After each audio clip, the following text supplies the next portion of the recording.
Welcome back to Market It with Atma, where we share the tips, tools, and strategies to help your business be successful. Thank you for joining episode 3 of the live podcast series.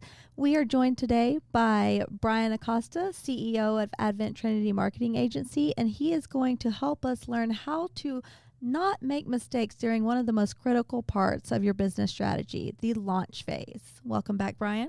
Hey. Thank you guys for having me again. Appreciate Thank you for joining us. So I'm excited about this portion, and I want to kind of just dive in.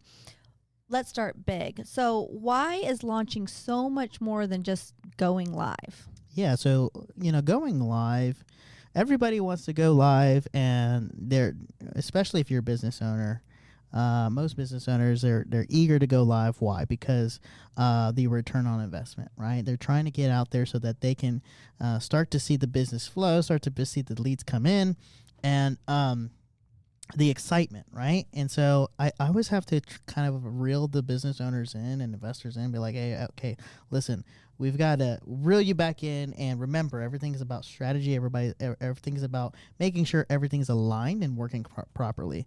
So when you launch, it's not just about launching. It's and we talked about this earlier. It's it's more like an orchestra, right? It is, but I can see the interest in having revenue come in. I mean, that's all business owners are thinking about, is when will my revenue come in? Yes. So here's why I referenced the orchestra, though. Okay. So imagine an orchestra wanting to play. They get excited. What happens when people get excited? They let their emotions take away. They're not listening to the conductor. Errors start to happen. Out of sync, absolutely. Everybody starts to get out of sync, right? And then you'll notice very quickly, if something's wrong with the music, and if things don't sound right. That's what happens in marketing a lot of time. You have to make sure that every component is launched properly, effectively, and everything is in sync. And I think it's funny I chose this because I actually have a music background. Yes. I was a Dallas Cowboys drummer, right? Yes. Was in drumline, played in orchestra. I actually played in orchestra, percussion, right?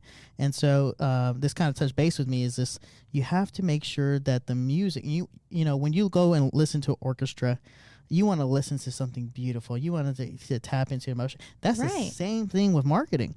You have to make sure that every component is working properly so that the music, right, and it's completely engaging with the audience. So making sure that you're orchestrating each phase of the marketing during the launch, which is awareness, engagement, conversion, delight, and advocation. And sometimes you have to focus on one phase of the business, or one phase of the journey, the customer journey, during different phases of the seasons. Right? Okay. Because there's ebbs and flows within the industry, right? There's ebbs and flows. So when do you turn on the gas to try to get more leads? Or when do you pull back to say, okay, listen, they're not ready to convert. Let's try to get, our word out there. Let's get their, I had to say, but we do. We collect data, right? Getting them to the website, getting them to engage on social media, getting them to engage so that we can retarget them to convert later, right? Absolutely. And so just make sure your launching involves preparation.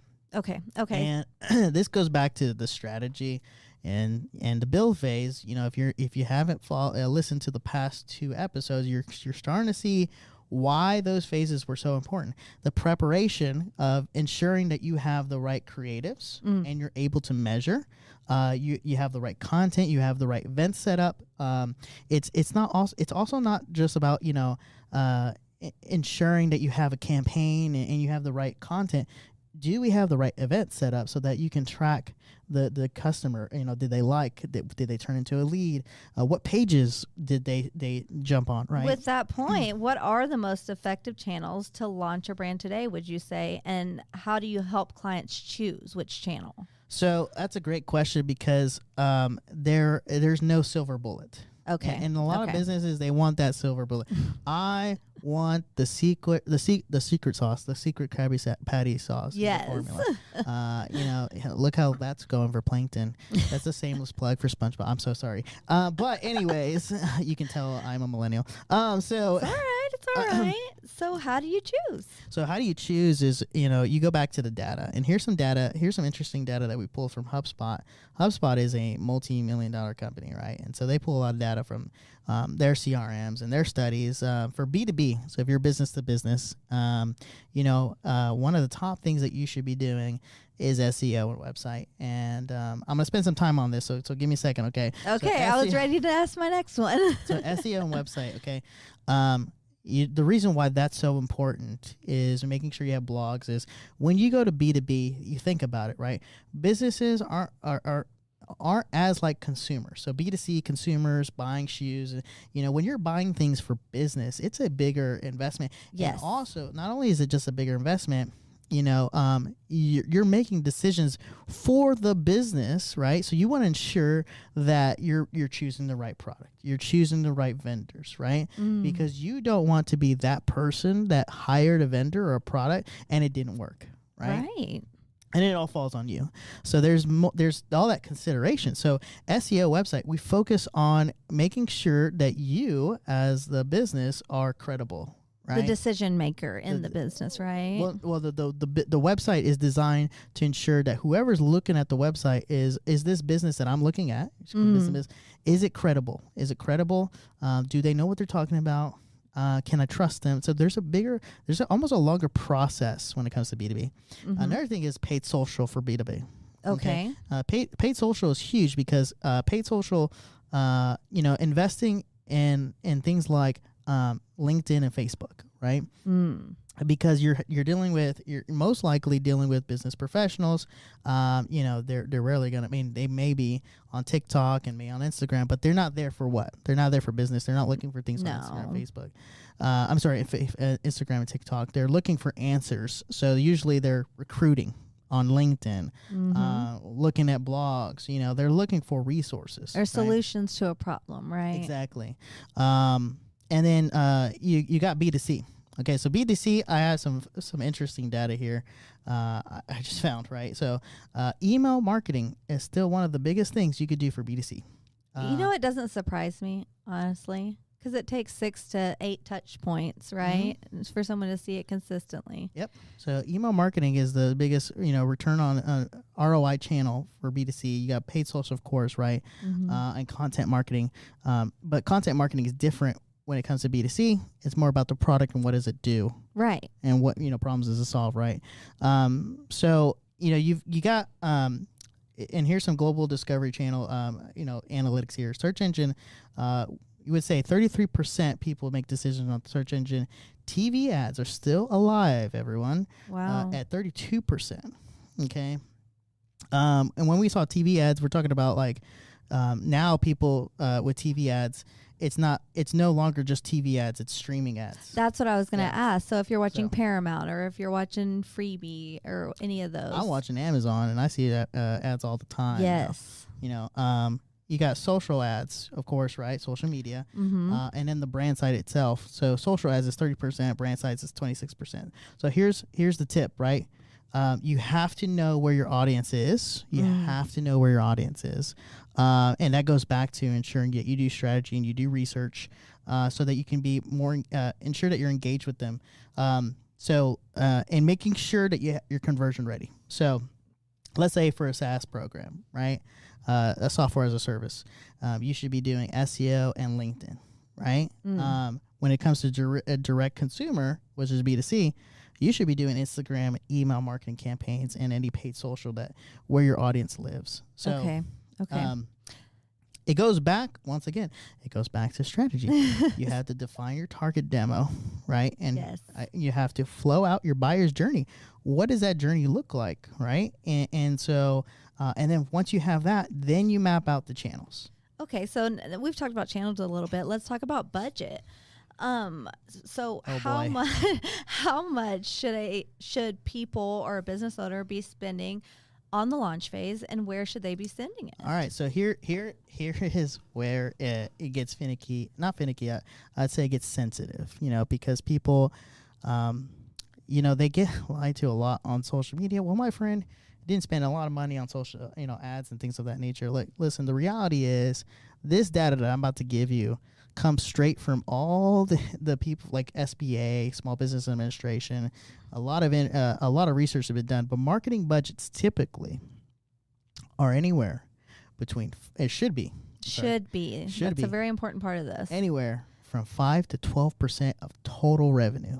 Total revenue meaning? Total revenue as in not before expenses. Okay. We're talking like total revenue. So let's just, I don't have a calculator on me. Do you have a calculator? I do not have a calculator on me. I got a calculator. I got my phone. We're not going to go into too much calculation, but what you're saying is there's a percentage, right? You already got it up. So here we go. I'm gonna just do $1 million, right? Okay. And I'm gonna do that 5% here. So I want to be a millionaire. Of course, everyone does. Everybody wants to be a millionaire. I want my business to be a millionaire. Okay, so according to this data, you should be spending about at least minimum $50,000 a year. So if they're projecting to gain at least $1 million in revenue, that's how much they should be spending on marketing dollars to make it to that level. Yes. Yeah. So you've got, and that was on the low end, right? 5 to 12%, and then you have industries, varying. So you got manufacturing 5 to 7%. Right. Business services like this one, right? Is 10 to 12%. So what do we do if we don't have that budget from the start? You gotta go get funding. It's hard to say. You want to do traditional, networking and things of that nature that will help, but you want to have a proof of concept and proof of business, and then you're gonna have to either find an investment partner or get credit from the business, the banks. I'm sorry, because you have to have funds, and then once you have those funds, because I want to go into how you allocate those funds, right? Mm-hmm, mm-hmm. Once you have those funds, okay, so this is where now we have how you allocate them, okay? Right. So if you were to allocate, here's kind of a simple guide. You want to allocate 30 to 40% on ads, especially if you're a startup. And then that's on ads, not management fees, correct? Not management fees. So you're talking Google ads, Facebook ads, TikTok ads, TV ads, radio ads, anything that you're paying to be broadcasted. Okay. You want to spend 20 to 30% on content. So email, blogging, landing pages, right? Here's an interesting thing, okay? Because credibility is huge. Now, you can either do, if you have customers and they're willing to do testimonials, this is the best way to do it. Mm-hmm. But if you don't, you want to spend some serious, at least 10 to 20% on influencer and partnership ads. Okay, that was going to be my question later on in the show. Why influencer and partnership ads? Because everything is about credibility. We can say all we want about our product and service. We have the best customer service. Right. We have the best, product in the world and this and that. And, as the owner, and as the creator of our intent, it tends to happen where we believe we are the best and we're passionate. But the market is not about what you think. It's about what the market thinks, right? And so if you're going to influence the market, you have to have other people speaking on behalf of your product or service. Right, to create that trust and validation, right? Yes, and here's the last thing, the 10%, because this is important because a lot of people don't factor this in. 10% needs to be on contingencies, like if something goes wrong, and analytical tools to track what you're doing because you don't just want to throw money into the market and not know how it's performing. And a lot of people do that. Yes. So they're just like, excuse me, they'll just go on and they'll throw Facebook ads, they'll do Google ads, and you ask them if it's working and they have zero idea. Well, I've got some likes and comments on my page, right? But they have zero idea of how that is actually turning into monetary value for their business, right? And that's important because if you don't have those funds, especially contingency, don't start spending money on ad spend, right? Would you agree? Exactly. And it's all about, you want to tie everything back to, how aggressive do you want to be in your velocity, right? And so, your velocity depends on how you're launching this and how you're managing those funds and where you're going. So, and I was going to ask, can you explain what it means for someone to have velocity in their campaign? Yeah. So launch velocity has a simple formula, right? Launch velocity equals the speed and the momentum of the acquisition and engagement that you're trying to accomplish during launch. Okay. How many likes do I want? How many people do I want watching these videos? How many people do I want commenting? How many people do I want following? How many people do I want inquiring? So here's something that I think different in my head, because when you're dealing with marketers, they're talking about conversions, right? Right. And so we talk about cost per lead, we talk about cost per acquisition. So what is the cost per lead? It's the cost per, if they put their information in and ask questions, right? And then the cost per acquisition is, did they actually come in and tour, or you do a free trial? Those are acquisitions. How much did it cost to acquire a new customer? Okay. So here's my deal.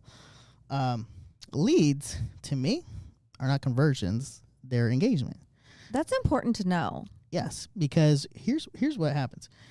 To me, leads, they're inquiring, they're engaging, but they haven't converted yet, Right. A conversion to me is, did they actually pay you money? Okay? And so if you have to kind of know the and we talked about this in the first, is like 3% actually, it's what 3% actually, convert, right? That's a scary number. Okay. So how many leads do you need in order for you to get a true acquisition? How many? Yeah. You have to figure that out, right? Depends, yeah. For sure. And so when you're launching your velocity, you kind of have to figure out that formula for your business, right? Okay. You have to take a look at your authority.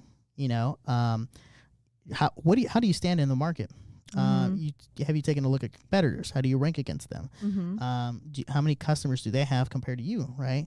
And how do you build that authority? Because at the end of the day, that's how you rank on Google too. It's about relevance, right? So I do have a question for you now that you've said that. I get asked this question all the time. What's the difference between launching with ads versus launching organically without ads? Oh, that's a good question, because there's a difference between posts and ads, and we get that all the time when it comes to social media. Yes. So paid ads is how you're paying. If you're paying directly to Facebook and Google to promote your post, your business, your page, your website, you're paying. And the thing about paid is it's predictable, and you can scale with it. It's immediate. And that's something that a lot of people don't understand, is that because we're going to talk about organic, and it's not that organic isn't important, it's just the reality about organic. And I hate to say that this is a sensitive topic, especially in the marketing industry, because everybody has their thoughts. But Absolutely. I believe you got to do both. But you get immediate reach with paid. It's measurable cost per action, so you can actually see your measurability. Okay.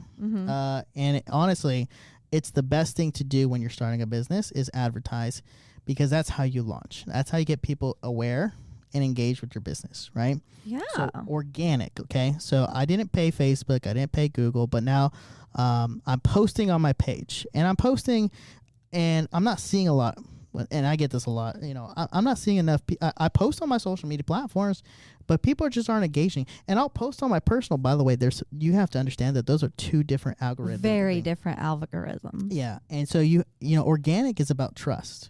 It's about credibility. You think about what we're doing with this podcast. We didn't spend any ad dollars on this podcast, right? We're not spending, but we're using this organically to establish trust, credibility, and then when people convert, it tends to have a lower cost when it comes to converting, right? Yes. Because it was less budget spent on advertising and things of that nature.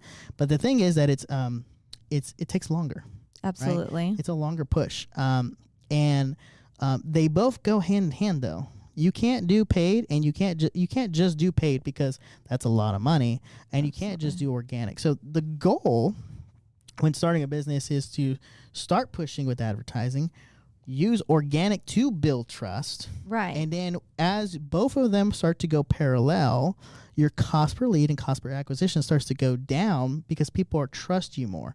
Think of it. If you're a startup business with a new product, a new solution, and people are skeptical, right? They're going to be like, do I really want to do this? So your cost per lead is what?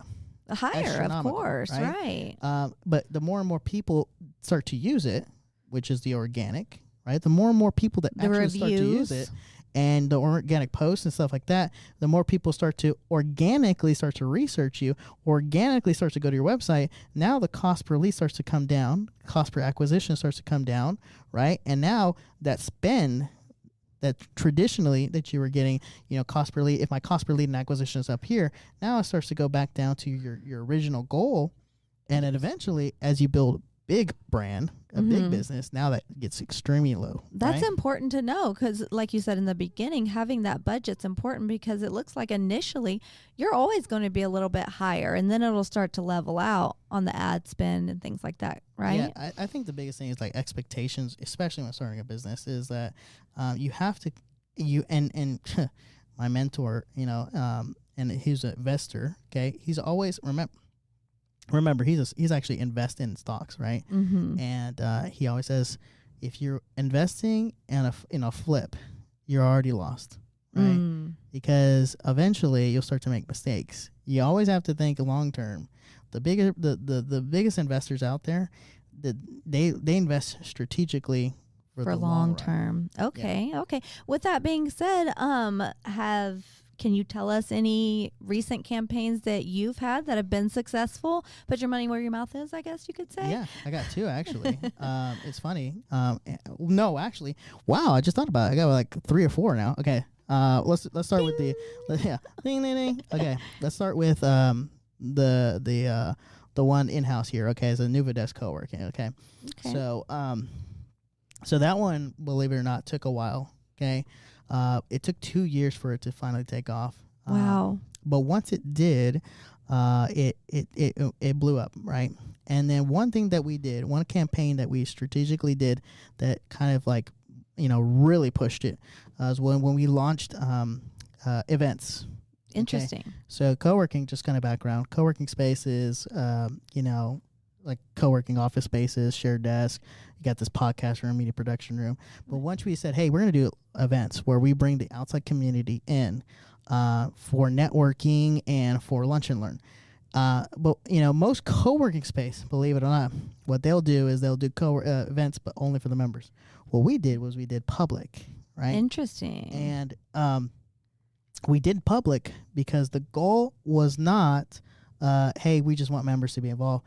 The goal was lead generation. We wanted people in the facility. The brand awareness, the trust. So the lead generation, I kid you not, this is crazy. The lead generation from 1 year without events to the other was 30,000% increase. Oh my goodness. Yeah, 30,000% increase. Astronomical. So we went from like 1,000 emails in the CRM to like, I think they're at like 8,000, 9,000 emails in the CRM. Wow, that is incredible. Crazy. It is incredible. So what was your second? The second one was a law firm. Okay. Interesting. And believe it or not, they actually launched without us first. Right? Interesting. You know about this and you're saying interesting. I am, because it is interesting. I love hearing it from someone else, but this is an important story to tell because this is where most of our clients come from this kind of navigation through the marketing world. So I'll let you elaborate. So oddly enough, it was funny because they came to us, and this goes back to the launch point about ads versus organic. Yes. Okay. Here it is. So this is a startup law firm, right? Absolutely. And their budget was backwards. Okay. So what happened was they came to us and I said, this doesn't make sense, right? You guys are a new law firm and you're doing more organic and not enough ads. Like, it doesn't make sense. So we took their strategy. We still did discovery. I wanted to understand specifically how to help them. And once we flipped the budget, miraculously, they went from 3 leads a week to 3 leads a day. Like, that's a massive difference, right? That was within the first couple of months. The first couple of months, they were like, I'm completely booked. Like, what am I doing? Which is good. I like those stories. Running out of time and space, but it's a great problem to have. And another one, the final one I have an example of is we actually had an ultrasound company, right? And, it came to us and part of the problem was that they had one division service that was doing well, but the other ones were like kind of blank, right? Non-existent. And then once we built the right campaigns, we built the right strategy. Goes back to strategy and build phase. So we have the right assets, and then we launch properly to target the other segments. Now all of a sudden they're getting phone calls for these different services that they're providing, and honestly they I believe they doubled their phone calls, right? Yes, and they had been in business for 20 plus years, 25 years before all of this actually came to fruition within their area. So it's funny. It doesn't matter how long you've been in business. That's right. It goes back. Did we strategize? Did we build the right content and assets, right? Mm-hmm. Was the website optimized? Do I have the right videos to get people engaged, to get people asking questions, to get people to convert? Do I have those assets prepared and ready? And now we launch. Right, absolutely. Well, thank you for sharing those with us. So let's get back to make sure our listeners and our owners understand completely, what's one common launch misstep that can completely kill your momentum once you launch? You think you got it all in order. What's one common misstep? I mean, it really goes back to, did I look at the data before I even started to touch anything? One big mistake is that the launch, it's not working. So they start freaking out because no matter what you look at it, people are like, well, I'm very strategic, and I have a lot of people that think that they're very analytical, but the problem is that they get overexcited, very much or they get allow emotions to consume the direction of the business. Mm-hmm. And we get it, because when dealing with money, and people are like, well, I don't make emotional decisions. I don't care who you are. You could tell me you don't make emotional decisions. Buddy, you are the biggest liar in the entire world. When it comes to money, I'm going to be emotional. When it comes to money, okay? When it comes to money, you have to keep your emotions in check to your best of abilities, because what happens is they'll try to pivot. They'll try to change a campaign mid-campaign. They have zero data. The only thing that they see is that we're not getting leads, but they don't know exactly what's going on in order for them to make a strategic adjustment to actually make it start working. Right. That's one of the biggest mistakes, is that they try to optimize without even knowing what the data is telling them. Okay. Right. Which is why you need to make sure you have analytical tools to be able to track that. 80% of product launches require post-launch pivot. Lack of flexibility kills campaigns. This is a big one. So 80% of product launches, if you don't have flexibility, which it goes really back to the build phase, if you don't have enough assets to make adjustments, like what happens is I launch a campaign, but I only launch one campaign. I don't have any backup campaigns ready. Oh no. So what if the market doesn't like that one campaign? Then that's the 80% that you were part of. Well, I wouldn't say me, but yes, I completely understand it. Okay, well, that's very important to understand. Oh, I got more if you want. No, you can give us a couple more. Okay, here we go. So I got 3 more. Here you go. So, pausing ads early. So this is, oh my gosh. I think, Ruben, who's our SEM person, could have literally an entire tantrum over this, because it's true. What happens is I don't see it's working. So just pause it. Oh, you know what? Turn it back on. Wait, pause it. You know what? Turn it back on. Wait, pause it. So no. Guys, if you're listening to this, you are dealing with artificial intelligence. You're dealing with algorithms, okay? When you turn it off, you mess with the algorithm. It doesn't matter if it's Facebook. It doesn't matter if it's TikTok. Don't turn off campaigns. For how long? How long should they leave a campaign on before they consider it? 3 months. 3 months. 3 months. Yeah. That's a long time. It is a long time. So before you launch it, that's part of the importance of making sure you have everything set up correctly. You've got a plan before you execute. Yes. Always. And so, typically you can probably get away with monthly, right? Making monthly adjustments. But at least 30 days. Yeah. But what happens is people want to make huge shifts and huge changes mid campaign. And it really kills a campaign. Wow. It really does. Another error is relying on digital ads and ignoring the other stuff, right?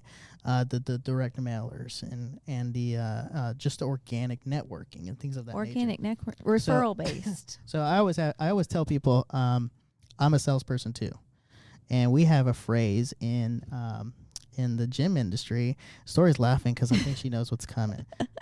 What do you think my phrase is? No, I'm not going to. I'll let you be the one to divulge it. I think I hear it a lot, though. You live. You just okay. I'm going to make him say it. You live by the walk-in, you die by the walk-in. And that is so true. So if you rely on digital marketing and advertising to grow your business, and you're like, hey, that's like, putting your eggs in one basket. That's and right. then, praying to God something, works.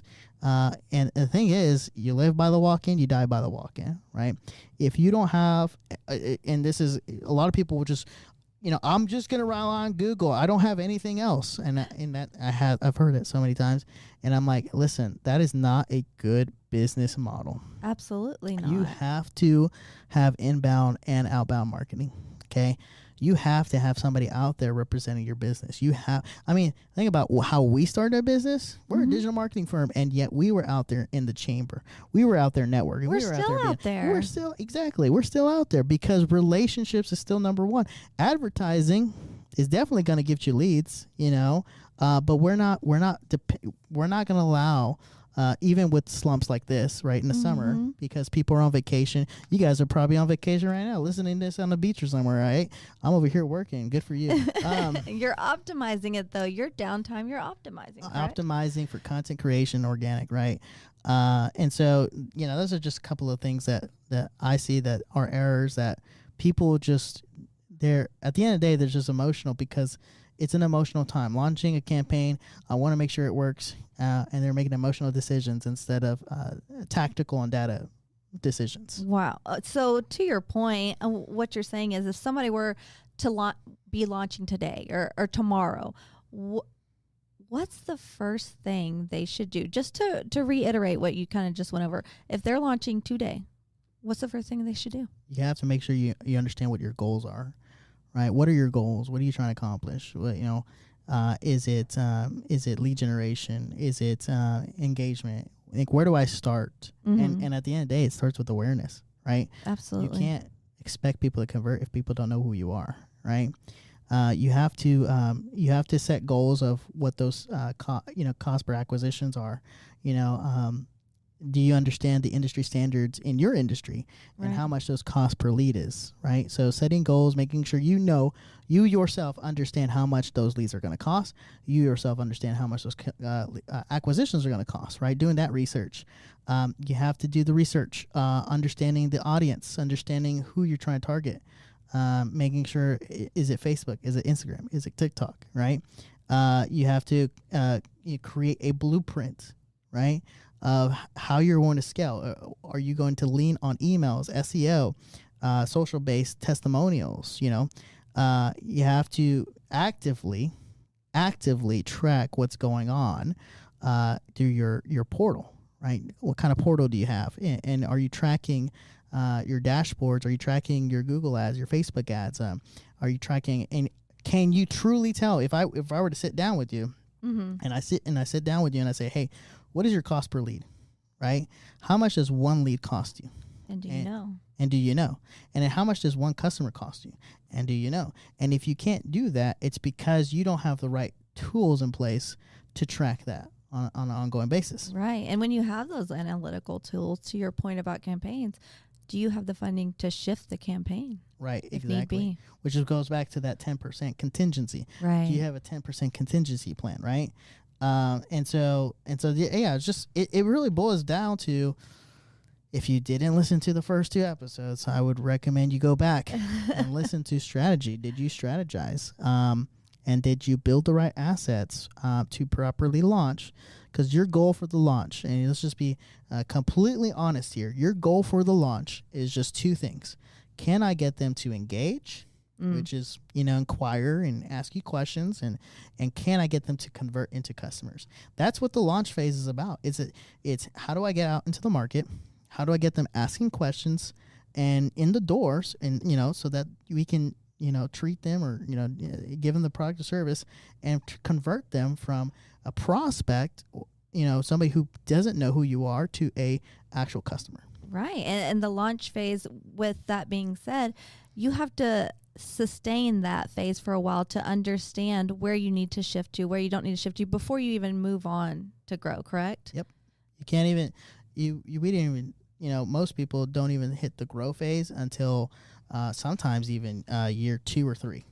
To really optimize your strategy. Okay, great. Well, you've given us some actionable insights today, Bryan, and I want to turn it over to some of our questions from the audience. Take it away. Are you ready for all these questions? Sure. Okay, so the first one I've had up for a while, and I wanted to make sure I addressed it, is I'm launching a new product, but my audience is split between 2 platforms. Should I double efforts or pick one to focus on first? Okay, great question. If you are just launching, you need to double up. And here's why you double up. Because, yeah, I know. But how do you know what channel? You don't. You don't know what channel because you haven't spent any money until you have real data. You can think, you can have theory, right? In theory, but a lot of people do theory and they don't make it, right? You have to test. And you have to have the funds to do it. So go ahead and get both of the campaigns up, test for about a month, 30 days. 30 days, okay. Right? And then see what happens.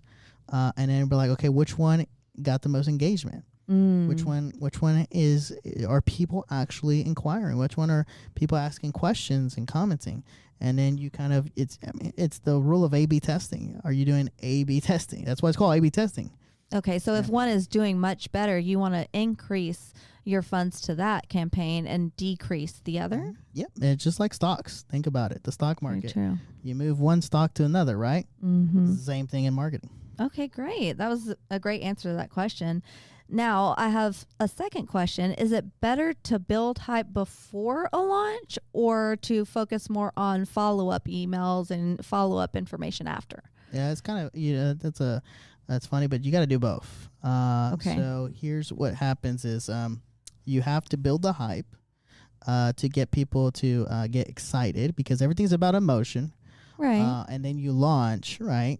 And because what you're asking is leading into the next episode, which is the grow phase, which is what happens when you have all these inquiries, what happens when you have all these people asking questions, what happens when you have all these leads, what do you do? And how do you nurture those contacts? Because they might inquire with you, but they aren't ready to actually buy and make a buying decision. So we'll talk about that next episode, but you should be doing both. You have to build the hype, because you have to get excitement and everything's about emotion. But here's the deal. If you just focus on excitement at the front end and you don't focus on the back end, what ends up happening is buyer remorse is real, guys. It really is. And that's the worst thing to have a client have. Yep. Is buyer remorse. And by the way, it's going to happen. It always happens, actually. So it doesn't matter what industry you're in.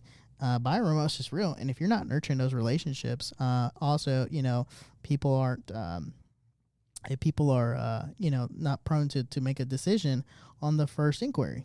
Okay. See, those are great points to remember. Even I needed to remember those at some points because sometimes we slack off on that follow-up. But we'll discuss that more on the next show. A third question I have, do you recommend using influencer marketing? Influencers are a big deal, it seems like, this day and age. And how do I pick the right influencer for my business? That's a great question. So influencer is here, guys, and it is important. Influencing is so important to influencing the market. Okay. Market. I'm going to say that a lot, by the way, during this podcast is, at the end of the day, root word is marketing is market, which is why we call it Market It with Atma. So, you have to be able to know how to influence the market. And the only way to do that is you as a business owner, you get excited all the time. You even a manager. I've got the best product. I've got the best service. We're the greatest of all time. You saying that is different than somebody else saying that. Absolutely. So influencers, there's all forms of influencers. So let's dive into this. And influencers could be a couple of groups, right? Okay. The first one is what everybody wants to be. When they grow up, they want the big influencers. They want the mammoth influencers. They want the Dwayne "The Rock" Johnson type influencers. Wouldn't we all love that? Yeah. So you got the large. Obviously, they're a lot of money, right? They're gonna cost you millions of dollars. Okay. So let's tone it back here. Now let's go into the influencers, micro influencers. Micro influencers are those who are local. maybe more industry specific. Okay. Okay. And they're going to cost you a lot less. They have a following, but they're here to help you. They might not get all the conversions you want, but they're going to help you get the credibility. Okay. Now, the influencers that people don't think about, your employees. Ooh. Right. So your employees, you yourself and your employees, getting them involved, doing, talking points and making them thought leaders and doing stuff on LinkedIn and Facebook and stuff. And then finally, your customers, influencers. Why not, right? Getting them to do testimonials, right? That's and great. So people don't realize the amount of levels of influencers. They're just thinking about the big mammoths. But you have to get creative, especially if you have a low budget. And you have to kind of have a strategy of both using multi-influencers. I would, as a small business, I would focus on micro-influencers if you don't have any customers. If you have customers, I would do micro-influencers, customers. And if you have employees, I would do all three. Oh, nice. Those are good tips I hadn't thought about before. So last question, guys. If you have any more, feel free to put them in the chat. But this is the last question I have for now.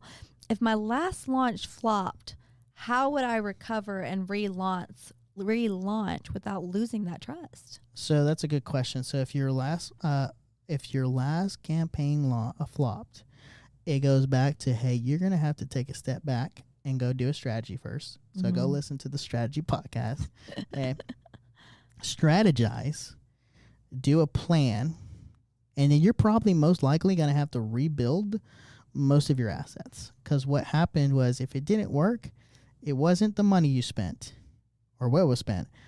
I would say 80% of the time it's you just did not get your message across. Okay. And it goes back to the assets. Do I have the right testimonials? Do I have the right content? So ensure that you go back, re-strategize, rebuild, and then relaunch. Wonderful. Well, thank you for giving us so much insight, Bryan. Is there kind of a summary you can give us of what our business owners or entrepreneurs should really take away today? Yes. So, one key point is launch equals you want to make sure that it's a full orchestra. Okay. Right. Don't go back to the music. Okay. So go back to the music. Is everything in tune? Everything working together? You're not just going live just to go live. Okay. And did you choose the right channels? And did you strategize to ensure that you have the best ROI? Did you create a smart budget, right? An adjustable budget that aligns with how you're spending, but also, is it flexible? Can you move it around? And then did you create a blueprint for velocity, right? How are you going to speed things up? How are you going to slow things down? Because the thing about velocity is, when we think about velocity, all we think about is how fast we're going. But in any kind of race, right, there are turns, there are hills, right? Think about the motor, these NASCAR and different types of racing, motorsports, right? Yes. There are going to be curves, there are going to be turns. Is how do you adjust to those turns? You got to slow down and then speed up, and then slow down and then speed up, right? So velocity is, how are you controlling that velocity? Okay. Are you blending paid and organic? Because you just can't just do one. And I don't care, I'll probably get bad mouths like, you don't run organic properly or this and that. And a lot of marketers, they have this internal battle, because there's ad marketing businesses, and then there's just organic. And the reality is, you need both. A true business needs both. Okay. Make sure that you're looking at data and you're preparing. So you're gonna have pitfalls. Yes. Okay. You're gonna have flat tires. Look at NASCAR. I like how I'm just using these analogies, right? But the pit crew's important, right? Exactly. We're here. Okay. But you're gonna have pitfalls. Are you able to adjust? So, but at the end of the day, it starts with clarity. Did you strategize? Make sure you strategize. Make sure you have a plan of action and a budget to launch to the proper channels. Wonderful. Great advice, Bryan. And thank you so much for showing us how to launch with impact, intention, and the whole package of how to make your business grow. To our audience out there, please, if you have an interest in really taking your business to the next level, go to adventtrinity.com and schedule an appointment with us. And until next time, we will see you.